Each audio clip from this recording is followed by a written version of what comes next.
I have a story. It's a very maybe old... should we do the thing? Oh, yeah. Let's do that thing. You're listening to Radiolab. Radiolab. From WNYC. and NPR. Yeah, I mean, well, I was in the TV world one day, and he walked through the door. that's basically what happened. I mean, I was sent by the radio station I was working for at the time to go and have him record a little small spot, like fit on that much piece of paper. And I had done this with 10 different people. Everyone had read it, like, very...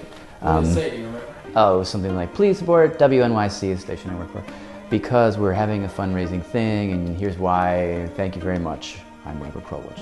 It was something like that. It was very simple. And he was like, I'm not going to read this. And he just kind of tore it apart. In my memory, you tore it apart. I don't know if you actually tore it apart.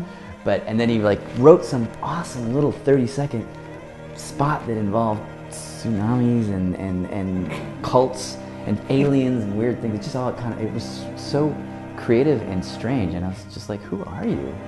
And he asked me the same question. I was like, who are you? And it turned out we went to the same college, that my first job was the same as his first job, that my second job was the same as his second job, that he was now at a station which I was on the board of, and that we were weirdly, he was 30 years late, but we were weirdly speaking of symmetry, thing. it was like a symmetry moment, again and again and again. So then I said, who are you? And then we became friends. I didn't know that he was this good. I mean, there are certain things which you do for a long time, and then you hear something that you've never heard before.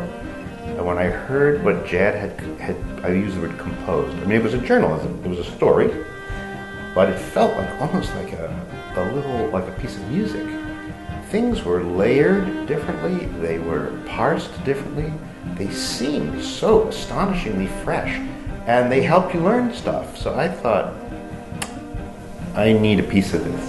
Get your little piece of WNYC's Radiolab all across the world on iTunes. And don't forget our behind-the-scenes special coming up next week on KTLA 5 News and on my podcast, right there on iTunes as well. Just search Malkoff in the iTunes store. Ladies and gentlemen, Zoe Keating.